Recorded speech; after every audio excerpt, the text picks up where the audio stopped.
Hey everyone, we're back again with another episode of Beyond the Dirt podcast. I'm Hunter Slifka and this is Neil Schaefer. And today I think we're going to talk about something that we do quite a few of. And so I think we got some pretty good knowledge base on it. And if you haven't guessed it yet, we're going to talk about grass waterways. We do a lot of these up in Howard County, just the way the land lays, the way the water flows, and all that kind of thing.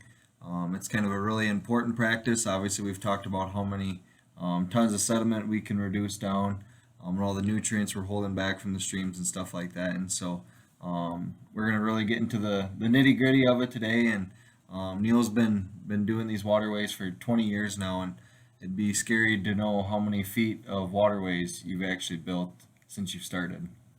Um, Someday when I do retire, which is a long way off, I've kept track of every project I've worked on since I started here. I've got a log of it. Might take a few days, but I'd like to add it up.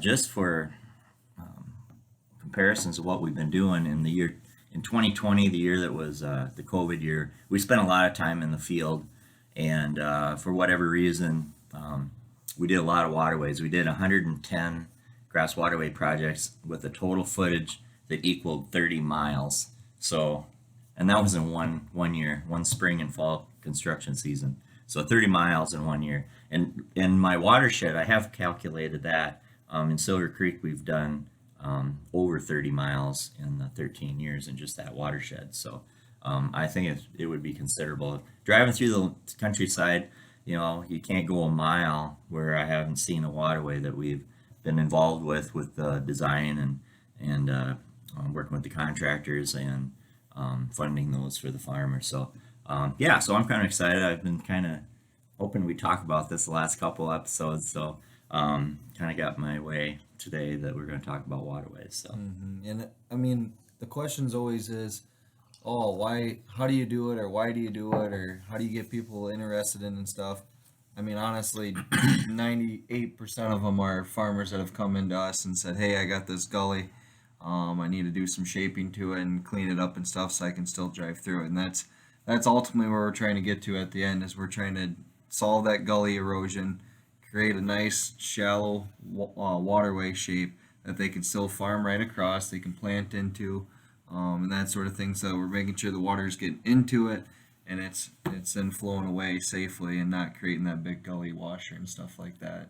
well, it's definitely my favorite conservation practice. And I've always said it's kind of like the infrastructure of your farm. It's just like building roads and things like that. Those concentrated flows of water, which we call them ephemeral gully. You've got a classic gully, which is a different type of gully, and then you got ephemeral gully. And then you also have rill erosion. Rill erosion, RILL, is when you have a lot of small cuts going across a long slope. And usually with that, it would be difficult to do grass waterways on it. You'd have to do either a contour buffer strip or the CP43 strips or terraces. But the waterways, once we get those concentrated flow areas treated, then we start looking at the rest of the land. And that's where we introduce people to the no-till and cover crops and things like that. But to kind of back up to where this all started, I know, like I said, I started back in 21 years ago. And so when I went out, obviously I was hired to work on buffer strips for CRP. And then there was, that was like the first day we went out and we started showing me the grass buffer strips and stuff like that. Well, then Shireen Reese, who works here, she designs the waterways and stuff. And so I started helping her with those. I thought, well, that's pretty neat. We'd go out and you take flags and we go out and identify the slope and the gully, and then we put a flag every 100 feet to kind of get our line going. And you kind of you can't always make them straight. We kind of straighten them somewhat so we're not zigzagging across the field. But slow, just gentle curves to take the water across the field to a stable outlet. And so we started working on those, and I just thought, man, this is kind of neat because you go out there and you see this gully that the farmer's been dealing with for years, And with the way the weather has been in the last few years, especially, we don't get a inch rain per week. It's you go 6 weeks without any rain, then you get a 7-inch rain. Especially in the most vulnerable times is in May and June, when there's very little canopy out there and there's been tillage done, and that ground is just so loose and so mellow, it'll just run away like sugar. And so, but it's kind of a creativity type thing too. There's a lot of stuff that we do is just like, boom, boom, boom. It's got to be exact this way. I mean, when you're doing a waterway, you have some liberty as far as the angles you take it and how you cross the field. Whether you do a waterway, let's say you have two fairly close together, do we do two parallel ones, or is one a little bit lower in the landscape in the profile, and we can like take the soil from that, fill the other one? So there's a lot. I know Hunter's really, he's my technician guy. Him and Riley Wilson now, they the technology of I guess we can talk about that a little bit too. The technology of it now, I'm kind of the one that's out there with the flags, kind of looking over the land and seeing where we can go with it and how far we need to go up the hill, and where we're going to stop it. But that gets us back to, technology is, it's in the conservation world the same as it is in our cell phones and TVs and audio and all that kind of stuff. When I first started out, there's a couple ways we were doing them when we started out. We would use a hand level where you would have a rod and one person stands 100 feet away, and then you look through this little telescope deal and kind of get your grade, because you want to have a grade for that, and then you can read your elevations and stuff like that. That was pretty basic, and we actually used that more when we were laying out terraces and contour buffer strips to kind of stay on that contour. But the other one was a laser level, which was interesting, and we had a rod that would extend out 25 feet. So you would have this little beeper on the top receiver that you'd mount on there, and then you'd have this tripod with a laser going, a little red light, and that thing, you had to have it set exactly level. And it was so frustrating. Sometimes you'd be halfway across the field, and then you're like, wait a minute, I don't hear the beep anymore. And you'd walk all the way back and hear that it got off level, either the wind blew it, so that was always kind of fun. And then we had to deal with the 25-foot rod. When Hunter came on the scene, he got here before we went to the new GPS guided systems, and so he got in on some of those rods, which we want to be pretty darn exact with that, and we're trying to think we are. But when you've got 25 foot of rod up in the air and the wind is blowing and it's going like this, you got to be able to bow in it. Hopefully we're pretty accurate. Waterways look good anyway. But Water always flows down. yeah.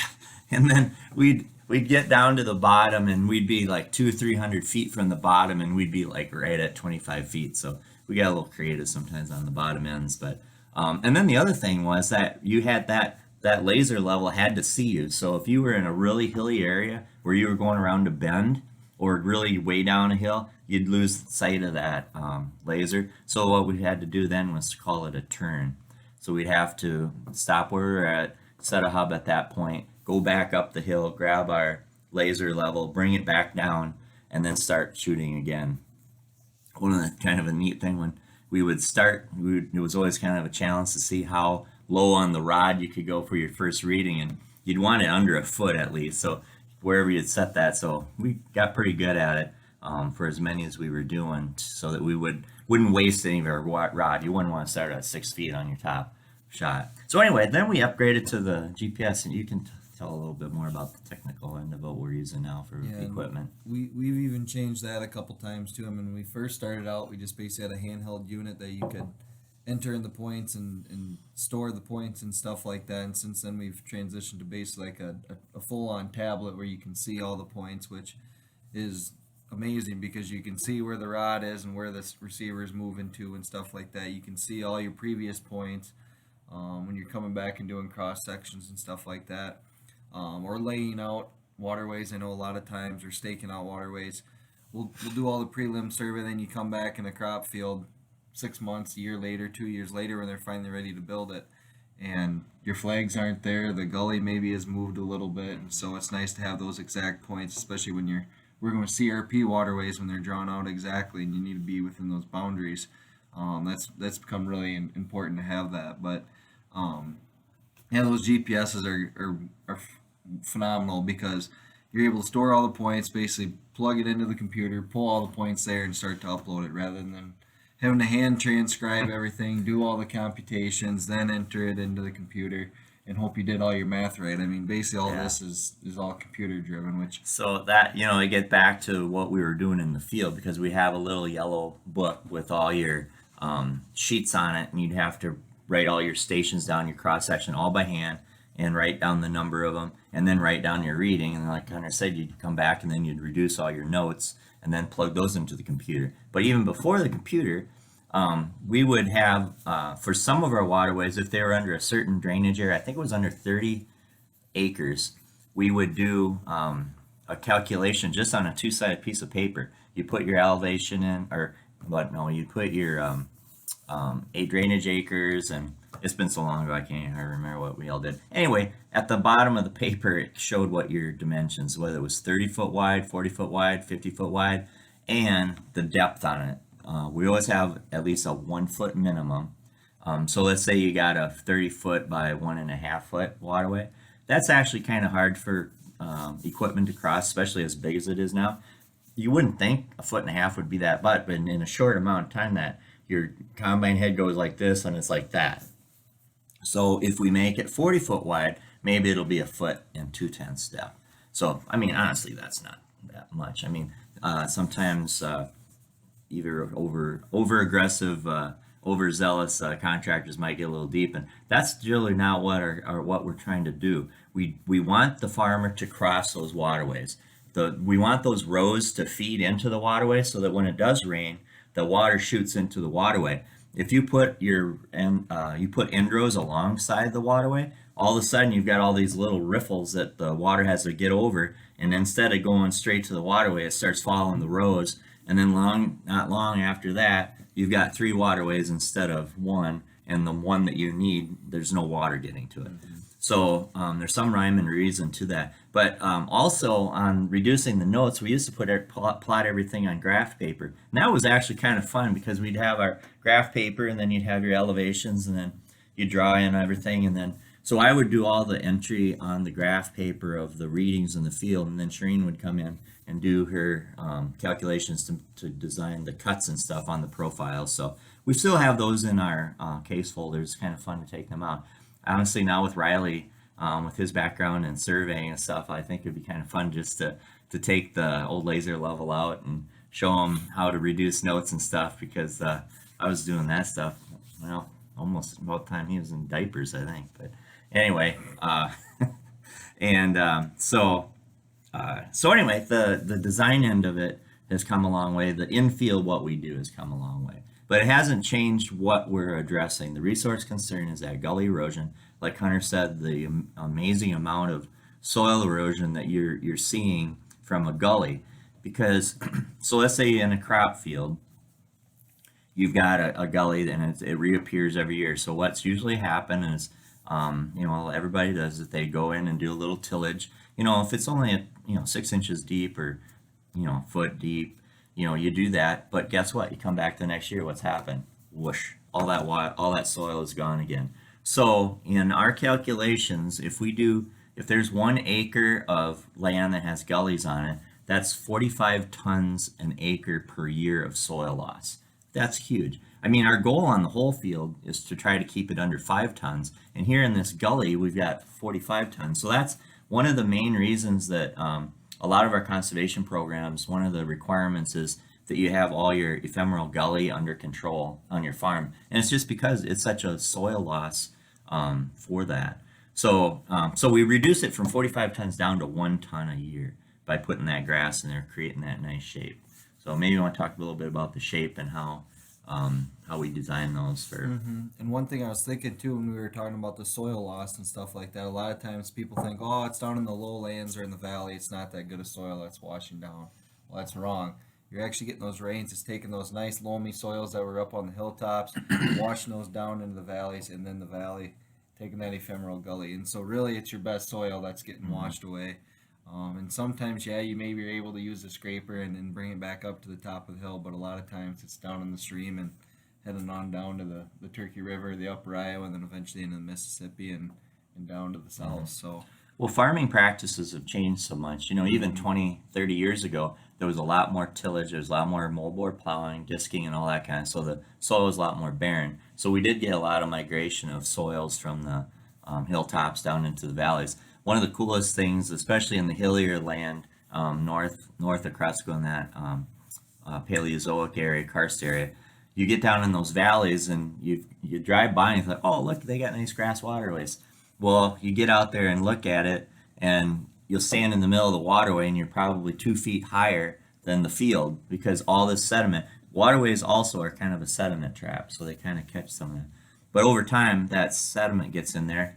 So then the farmer comes in, and we're like, well, maybe we can just touch it up. But I said, no, honestly, we need to do a complete redo on this because I said, you've got all your good soil down here in the valley. Let's put it back up on the side hills. So when the dozer's out there pushing that soil back and forth, you come back out and there's all this black band of soil pushed back up the side hill, and it's all that soil that was down, and it could be in some of those areas you may have 4 to 5 feet of nice black soil. So that's kind of a little side benefit of having that. Then we get the correct shape in there, and things go well. But the other reason about the depth on them, and we're so concerned about that, is a lot of these soils, there's not a whole lot of topsoil left. So if we get them to get down too deep, we're going to get into some crummier soils that aren't going to do very good holding grass or growing grass. So then we've just exacerbated the problem. You get down into that clay, and then you're going to have gullies in the waterway itself. So in some cases where we have really shallow soils, we'll have to over dig the waterway and then push some black dirt back in there. But usually we're pretty good if we're in that foot and a half depth on waterways. And those depths are designed according to a 10-year, a 20-year, and a 100-year storm event.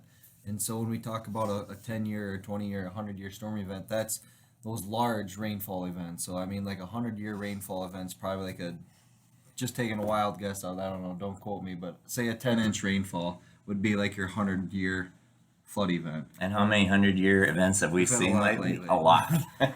And then you got your 20-year flood event, which is maybe like say a 5-inch rain or whatever it may be. And so that way it's knowing what the quantity of water that this waterway can hold as it's moving down, with the length and the amount of drainage up above. And so there is a rhyme and a reason why that we have to design these to a certain width and certain depth. Like Neil said, it's based on the soils, it's based on the drainage area, it's based on the flood events. So it's not like we don't just pull a number out of our butt and say, "Yep, here you go." And so there is a rhyme and a reason to it. And then you start to think about longevity and stuff like that. I mean, there is a lifespan to some of these, and some of them are longer than others. I mean, sometimes you get 10 years and they need to be redone and retouched up. Sometimes it's 20 years, they need to be redone and retouched up. Maybe sometimes it's longer. It all depends on the management of the land up above it, whether you're no-tilling, you're cover cropping, you're making those rows flow into the waterways rather than parallel with them. And then obviously the rain events that we've had. These last few years have been pretty brutal on us, and some of those rainfalls, especially when they come and when the waterways get built. But it's just kind of a coin flip. But I would say a general rule of thumb is probably 15 years. You would say 15 to 20 years. A good waterway. If it gets Well, built and gets nice and seeded. it's interesting because with our CRP, and we'll get into some of the funding of how we get these funded, but some of the CRP ones that we're re-enrolling.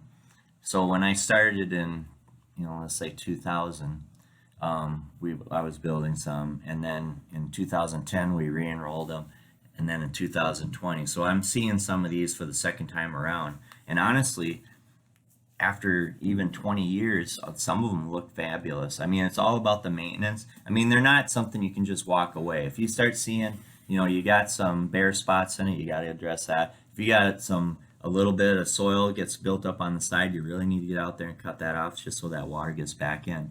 But back to like Hunter was saying with these rain events, so we've got two styles of waterways that we do. One is probably 98% of what we do. It's called a parabolic. And if you take like a sauce dish, it's got that nice slope, to a curved slope to like a half moon shape, and that's called parabolic. The other one's called a trapezoidal, and the trapezoidal has a flat bottom and steeper sides on it. And the reason we have a trapezoidal is that rain event. Sometimes a parabolic doesn't have the capacity to carry that amount of water in a certain amount of, and it's so much water per hour it can carry. And so we have to make that trapezoidal has just more capacity to carry it. And we usually get on those are usually on the bottom end on a very flat waterway, where we have to get super flat, and get that capacity on them. So, but get back to like surveys. So like say somebody walks in, they're like, hey, we got this farm's got some erosion on it. You guys come out and take a look. So we'll go out. Usually we like to just drive the whole field or the whole farm and just kind of get an idea. We'll have a topography map that kind of shows where the valleys and the flow lines could be. We look at satellite imagery because you can see a lot of this erosion from some of our satellite maps over the time. So then we just, we start setting up. Hunter will set a 2x2-inch wood hub, which is our base point that we take. And then, so then I start going out there and start flagging these strips. I think we need to back up one quick second. Mm-hmm. When we set these hubs, we usually put them on next to a field drive or edge of a field, usually out of the way. Let me rephrase it. They're always out of the way of where you can enter a field. And we do that on purpose so that people don't drive over them. They aren't popping tires.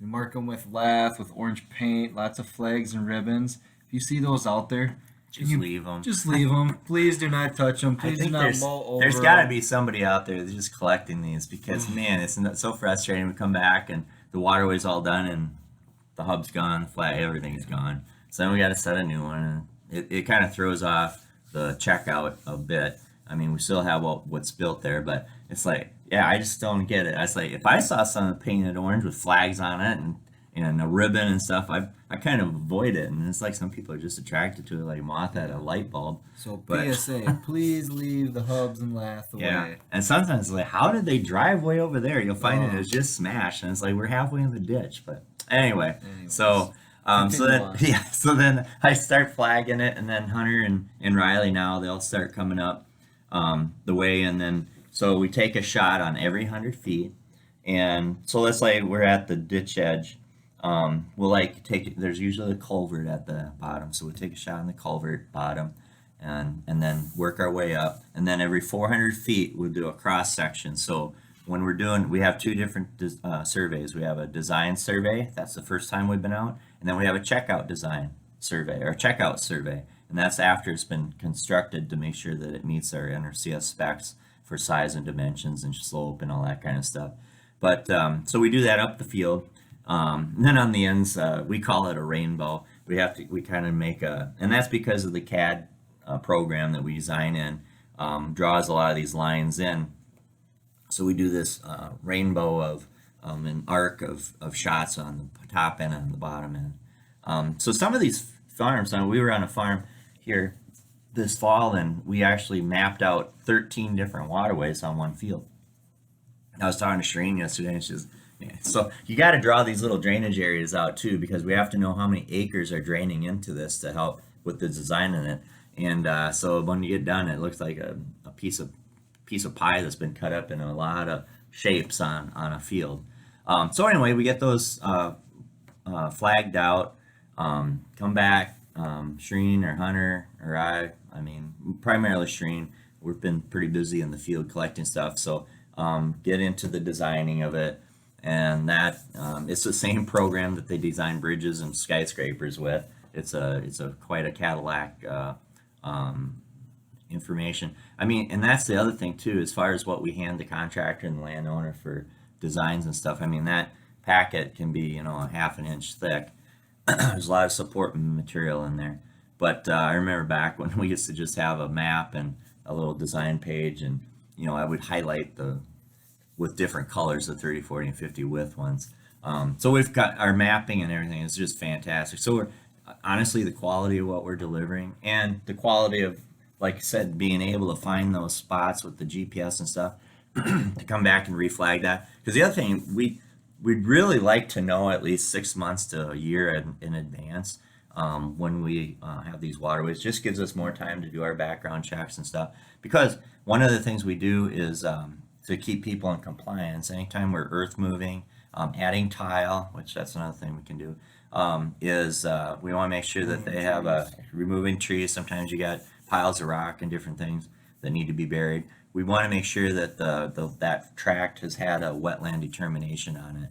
And if it doesn't, we have the farmer sign what is called an 80 1026 with FSA, and that just gets the ball rolling so that Ben Kennan, our wetland specialist, can go out and just make sure that we're not in any wet spots. It isn't so much an issue in the crop fields because usually that's been cropped and tiled for a long time. But you get into some of those areas where we're outletting, we need to take tile because we can put 2 lines of tile to keep the waterway itself dry.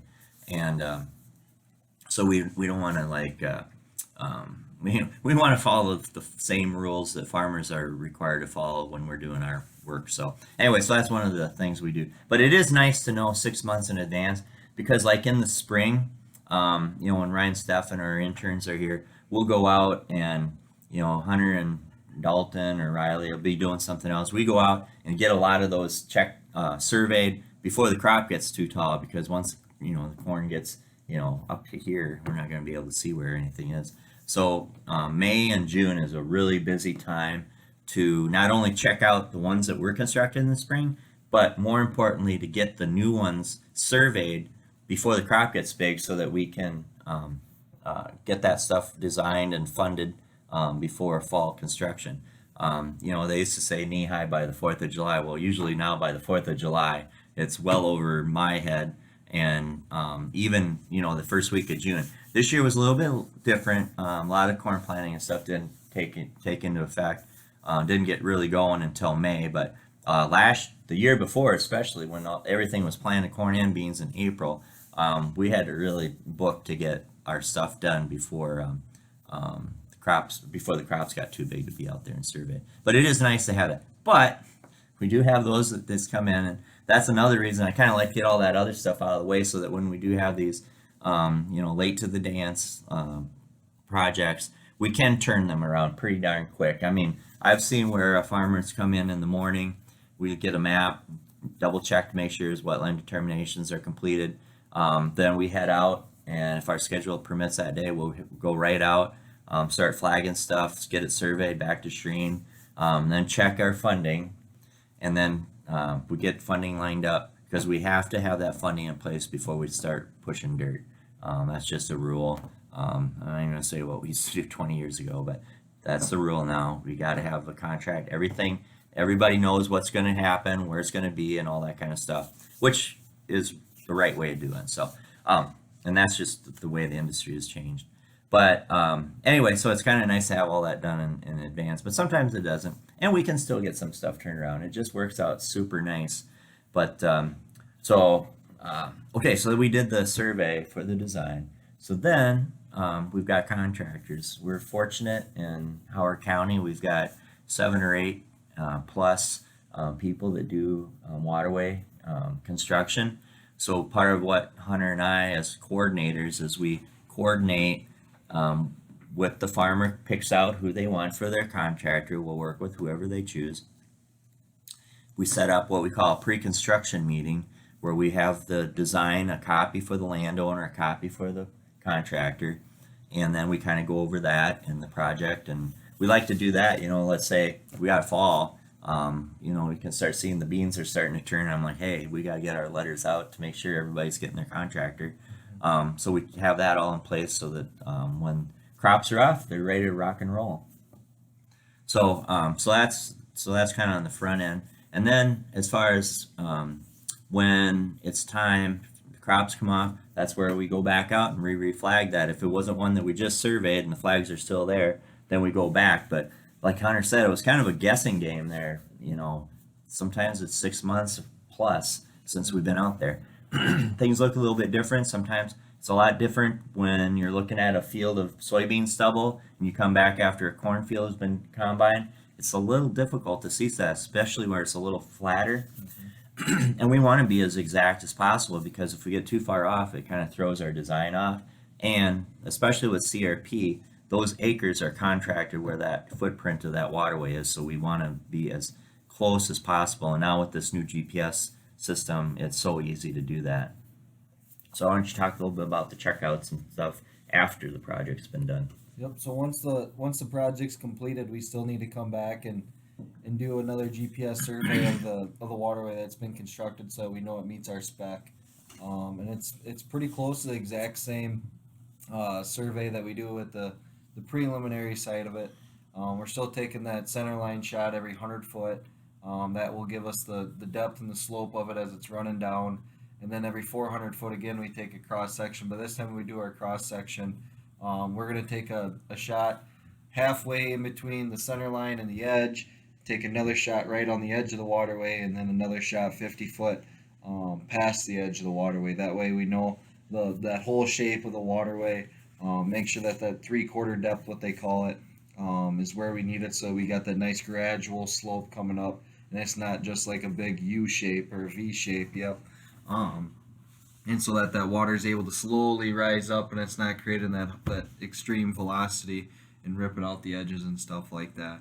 And so once we get all our survey shots like we normally would do, bring it back. We can look either right on the tablet and make sure that the elevations are where they need to be. Most of the time we'll just do all our checkouts, and then we get them on the computer and then look at them there. I'd say 99% of the time the contractors do a really, really good job. We don't have to worry about anything. Obviously there's a little bit of leeway, usually a 10% discrepancy or change that you can have in the building of it, just because obviously we're moving dirt here. You're not going to get it right to the 100th of an inch every single time, so we understand that. And like we always say, water's always going to still flow downhill. As long as we got that right shape, it looks good with the eye, and we're moving in the right direction. We're usually pretty good on those checkout surveys and stuff. Why is it important to take that 50 foot out from the waterway and from the edge and that 50 foot one out? Yeah, What's so the purpose of that? We do that so that we know that the water can get into the waterway. I mean, obviously we can have a great waterway shape, but if you go a foot out or 2 foot out or 50 foot out and the water's flowing downhill, well then we're not really doing our job. We're not getting that waterway in that concentrated flow area and help it out. So that soil that we're pressing out, we call it the spoil. So, and you can see this. You can drive onto a field that has been just constructed, and I'll know instantly, just from experience, is this going to work or not? Because you want that spoil pressed out as far as possible. And what's crazy, and I didn't understand this, when you're building a waterway, I always thought, well, you push the dirt to the low side and fill that low in. No, honestly, you're pushing it to the high side and feathering it out so that the water that's higher can cross over that spoil that you spread out. If you push it to the low side, now you've created a valley, 50 to 100 feet out in the field, and that water's not going to get to it. So so when you're driving down and you see they're working on waterways, you'll see sometimes the soil is pressed out on one side, and then on the other stretch it's feathered out on the other direction. And that's just because the dozer operator can see where that land is coming in, and they actually know which way to spread that. But sometimes, we've got like the CRP waterways where we're in crop fields that has crop history, so we can use that program.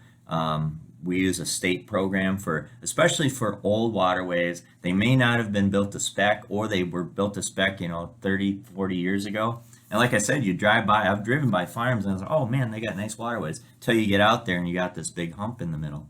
But sometimes you'll see where, it still has a nice shape, may not have the capacity, but man, there's a gully that's like 2 feet deep, and it's out, 25, 30 feet from there.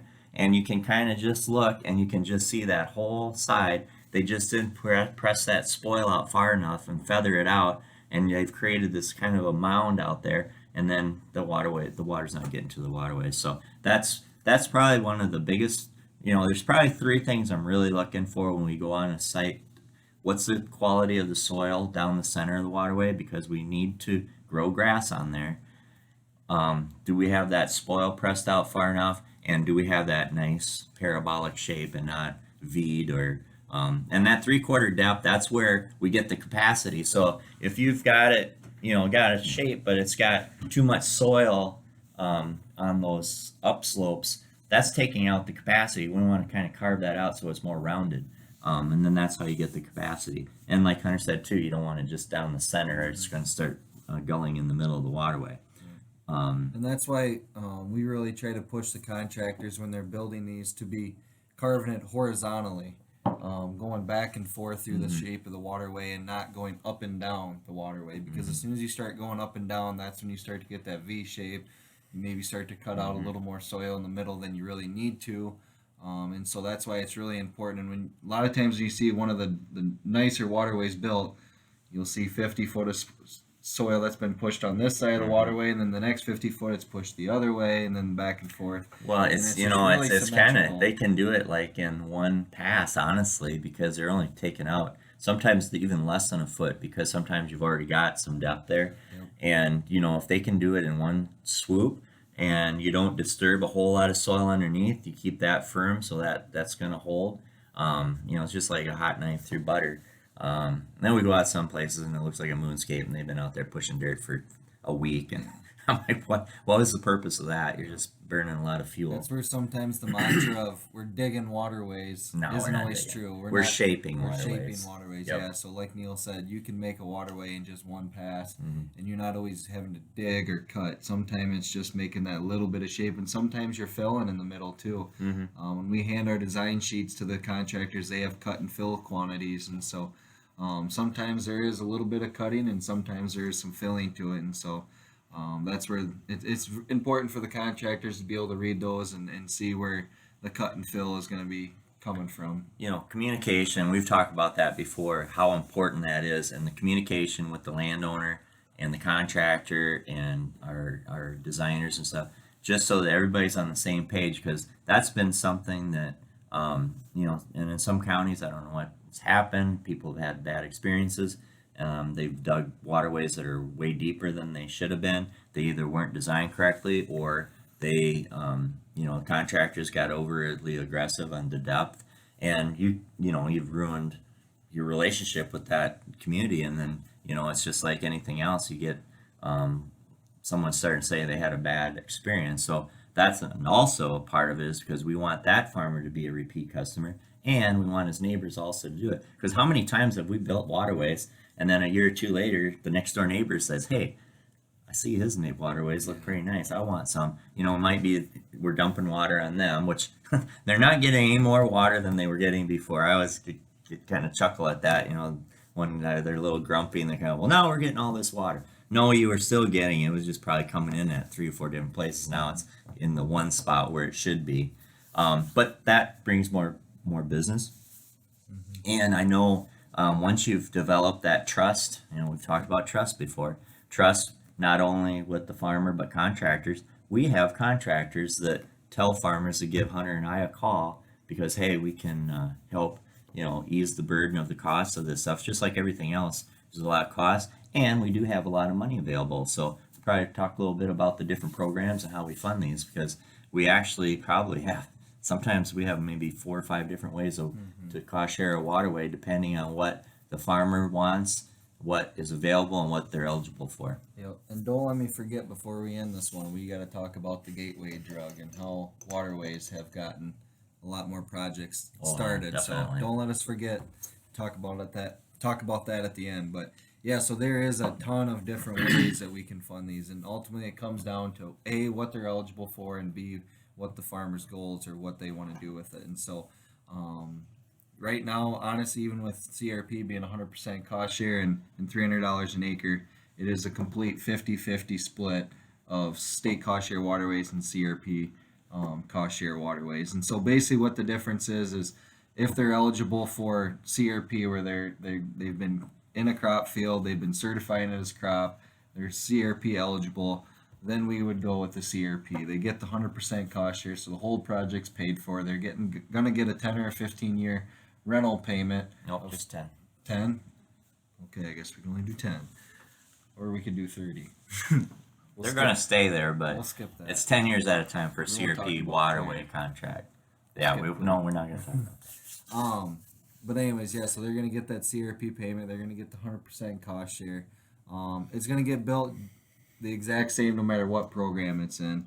And then they're not going to be able to make hay off it is basically the kicker with it. And so if you got the next guy on the other hand who maybe wants to make some hay off it or can make some hay off it, Or run cattle on it. or run cattle on it, that's where then we would switch them over to the state cost share, or they're not eligible for CRP. It doesn't have the cropping history that is required and stuff, and so then we'd switch them over to the state cost share. And normal state cost share is 50% cost share. You're not going to get a rental payment.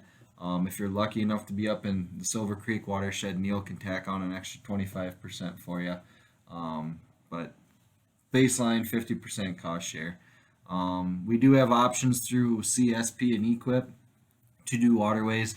The only problem with that is it's just a little bit longer drawn out process. You then have to go through the ranking process. Most of the time when we do it through Equip or CSP, we try to pair it with your other contracts, whether it's trying to get an egg waste project or you're trying to improve your CSP project for a re-enrollment or whatever it may be. The payments can be pretty dang good. Sometimes every year is a little bit different, obviously. And in that case, you're getting an incentive payment. So you're not going to get a percentage of cost share. You're going to get a X amount incentive payment. That CSP waterway, that's kind of new in the last 2 or 3 years ago. So we've been doing the CSP program, the Conservation Security Program. Dang it, I get it wrong every time. Conservation Stewardship. They called it security in the beginning, and they kept the same old dog, new tricks. They kept the same acronym, CSP, Conservation Security Program, and then they went to Conservation Stewardship Program. Maybe next they'll go conservation sharing Anyway, program. I might as well just always go with the answer I don't think is right because that's probably right. Anyway, that's a new deal. And like Hunter said, it's an incentive program and it's pretty lucrative. But so when in the process of either re-enrolling someone for CSP or someone who's interested in the CSP program, which is on working ground, we'll do a program on CSP down the road here because we've got quite a few applications and we're working through some rankings and stuff this winter. But anyway, it's an enhancement, so it improves your score with your CSP, and like Hunter says, it's an incentive pay. I also got to back up one moment to the CRP and how we fund that and how the waterway is funded. So we say 100% cost share. How that breaks down is it's actually 50% cost share for CRP. They add on an additional practice incentive payment of 40% towards the costs, which include, we haven't even talked about the fabric checks and erosion blanket. We'll have to talk about that too. Takes care of the earth moving, any tile that's needed, fabric checks or erosion control blankets, and all the seeding. So 50% cost share, 40% for the practice incentive payment, and then something new that just came along in the last couple years is we're doing a status review on all of our CRP in the 4th year after it starts.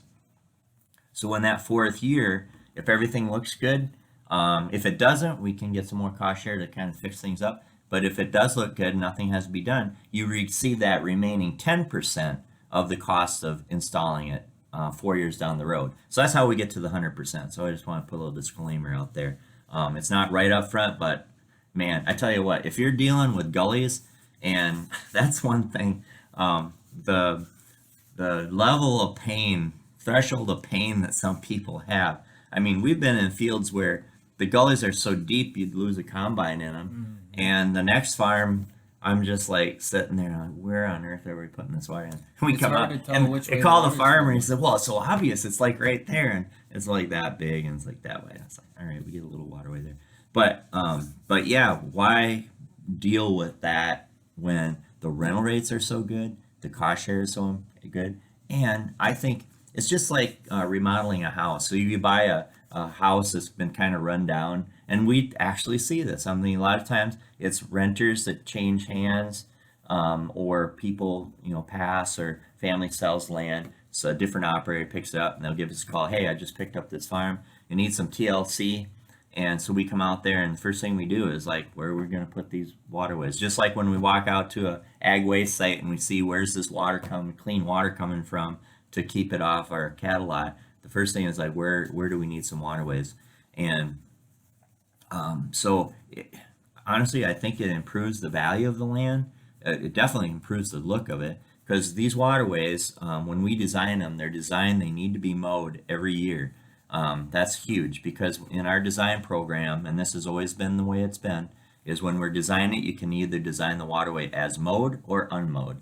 When you mow them, it allows the water velocities to stay up, and so it moves the water quicker, so you can have a smaller waterway. If you've got 3.5, 4 foot tall brome grass growing in this waterway, and you get a big rain, there's a lot of restriction, resistance of that grass, so that slows the water down, rises the water, so you're going to have a larger waterway. So we tell these guys, if you want a 40 by 1.2 waterway, or you want a 50 by 1.5 foot, the difference is get out there and mow them. So it's a requirement that they are mowed every year because we've designed them that way.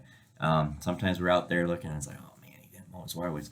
But you have to, for CRP, it has to be outside the nesting season. So before May 15th and after August 1st. So that's why a lot of times on August 1st, you're going to see a lot of batwing mowers going around the countryside. We've got contractors that go out. If you don't have mowing equipment, they'll go out and mow them for you. And that just keeps everything in check. It keeps the grasses in better condition because they get clipped, keeps the woody vegetation from growing in them. And if you're out there with your mower and you see a gully in there, you're going to get that fixed because you're going to be able to see it and not wait 10 years till we come back out and then we found a 2 foot deep gully in the center of your waterway and your tiles exposed and it's a big mess.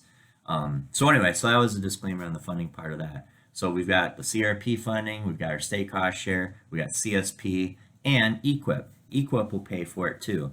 And sometimes if we have a really large waterway that's going to need a tile, especially if it's a beginning farmer, we can get an enhanced incentive. So this would be in place of a state cost share waterway usually, because there would be no. I mean, obviously you're not going to beat CRP waterways for cost share and that rental payment of $300 an acre. It is right now. We'll see where it goes. We'll be finding out what the new rates are for the coming year soon, but yeah, there's no reason for anyone to have to deal with that. And like I said, it just improves the look of the land. Man, we've been talking about some major transformations. What was that one TV show where they used to transform houses? Fixer upper. Fixer, yeah, something like that. I guess they got all kinds of stuff. All kinds. There's all kinds, but man, it's just like I said, you're going into this old house you bought and you're remodeling it, and you put those, like I said, the infrastructure of the land, getting those waterways put in, just like a waterway, similar, and it just, you've got all that concentrated flow taken care of. So this is really cool. So when after a major rain event, and we've talked to different people who have seen the improvement with no-till and cover crop. But the other thing is grass waterways. When you drive through the landscape and you look out on a field and you can see where the water's flowing and it's coming down it's going to the waterway, it's coming out, and it's coming out pretty darn clear at the edge of the field and dumping into the ditch. What happens when you've got a big field that had a big rain on it? All that soil's moved. It didn't stop at the fence line. Sometimes it does, and your fence post is about 6 inches tall now. But it plugs the ditches, it plugs the culverts, and when we visit with the Howard County supervisors every January, that's one of the things we're talking about is how do we keep that soil out of the ditches and out of the culverts, because guess who gets to pay for moving that soil when the county has to come in and clean those ditches? It's all us taxpayers. So by controlling that erosion, it's a incentive to the farmer to do it. It's a huge win-win for everyone involved: the farmer, the soil and water quality, the county not having to maintain those ditches and all that kind of stuff. So yeah, so those are primarily our probably 5 ways now that we can pretty much fund waterways. So that's pretty dang cool. Absolutely. And I didn't forget about it. We're going to talk about, I like to call it the gateway drug. Because we've always talked about it, and a lot of times we're at conferences and meetings and stuff like that. Magic question: how do you get things done? How do you continue down the road of success? All that sort of stuff. And honestly, it almost, not always, but a very high majority of the time, it usually started with just doing a simple waterway. And you can go ahead and talk about that because you've done it how many times? Well, and that's kind of yeah, exactly. I mean, what better way of I mean, first off, we've got a lot of funding. We're going to get these funded, and we're going to fund them And they're whether it's simple. CRP or state cost share. We don't get them funded in the spring; we'll get them funded by the fall. And they're simple to do. There's a lot of contractors that will do it. We're, I would say we're experts in going out and getting that stuff and getting the process done, so it's a good process for you. So, I've done waterways for people that I don't know if they're testing me or they're just testing the system. We do a little waterway here, and then they come back and then they'll want to talk about the CSP program, or we're going to talk about a windbreak, or we're going to talk about doing a $500,000 manure pit. It's just an easy way to transition into doing farming in a different way. And I've spoken to especially beginning project coordinators, new project coordinators. I'm like, what we talked about CRP a little while ago about how many different practices there are. Waterways, if you want to do something simple, do grass waterways and buffer strips right there. Two very simple things. And like Hunter said, it's like the gateway drug to conservation because it's simple. We're here to help you. And like I said, the contractors send people in our way. It's some of the most satisfying things are, we try to have a pretty good handle on who owns all the land or operates it. And there's still times there's so much out there, and there's so many, that changes too. But there's nothing more satisfying as having someone come in the office and they say, hey, I need a waterway, and you ask, well, what tract is it on? And we go back to the back room and pull their case folder out of the drawer, and I'm looking at it and I'm like, wow, that looks kind of familiar. And then I was like, oh man, that's a field I have been looking at for 20 years with a gully in it, and man, I really want to it was so satisfying to get. It's like those especially, we run right out and get those rolling. Once we just got such a workload, it's hard for us to do cold calls or just send out estimates to people, but usually it's word of mouth, contractors, neighbor to neighbor. And as long as you get a good reputation, they know that you're going to be with them the whole step of the way. We're working with one landowner who's an absentee, and I'm not sure if he lives in Texas or New Jersey. Most everything we're doing communication is over the phone, via email, things like that. So they're trusting us to take care of this for them and making sure that it's done right. So it's a big responsibility. It's a big workload for us, but it's a very satisfying one. It's probably one of the most visible things. Even before I started working here, I never noticed waterways and fields, I noticed gullies and water running. But boy, now after I've been involved, and we do these re-enrollments, and I remember, well, we've talked about that before. I got this photographic memory. I can remember what it looked like before, and you come back out and it still looks good. And then we go from the infrastructure of that field, then we start talking to them about reduced tillage, and now the big push on cover crops. Honestly, if you want to do cover crops and you've got these big gullies going across the field, I'm like, man, I think, yeah, it's good, but it'd be so much better if we take care of a major erosion problem to begin with, and then start into the no-till and the cover crops, because you treated the concentrated flow areas. Now we're treating the upland, and man, now we're cooking, because we've got some amazing looking farms. And getting back to that, where we got the big rains and we got all the waterways and the ditches are nice and clean. You can drive around the state, and after a big rain, I'm not going to point figures, but man, there's nothing worse that you see a big rain and you see these big cuts and you get these alluvial fan. That's even worse. Not only have you washed away the crop that's in that gully, but where'd all that soil deposit at? It's all that deposition is on the bottom end of the field, which is now this deep with nice loamy soil, and your corn was 3 inches tall. Now you got 8 inches of soil on top of it. That doesn't exactly work out either. Or it washes all the corn stalks and stuff down to the edge of the field. So anyway, I'm always excited about waterways. I get to construction season, I get kind of excited. But like I said, we're out there right now. We're surveying. We just bought some nice new winter coats, matching, me and Hunter and Riley. So you see some guys out there in these bright lime green jackets or coats, and it's 10 degrees out. We're out there still surveying waterways. This year, I think we've got about 35 waterways that we got contracted that we're in different stages of construction. So we'll be out there probably till January. As long as the snow is not deep, we can get out there and get these waterways either surveyed for new ones for spring or get those checkouts done. But I'd much rather be out there in the spring when it's nice and warm, in the early summer and the sun's on your face. But we worked around we're kind of like the mailman. We're out there in all types of weather. So you got any needs about your gullies on your farm? We do free estimates too, so that's part of our job. And hopefully it's something that you'll appreciate. And sometimes you might think you might just need one. We get out there and might need another one here or there. Might as well get it all done while we're there and get it done one swoop. Absolutely. There's no job too big or too small. Give us a call. Stop in the office. Show us what you're thinking. Like you said, we're always willing to go out there and take a peek at it with you and give you our two thoughts and what we think we could do and stuff like that, and then lay out the program and what we could offer. So, yeah, we didn't quite finish up after we've done that checkout. So obviously in the spring is the best time to get your seeding done. That seeding is usually a grass mix. It's got to have at least 25% of the mix has to be brome or solid brome.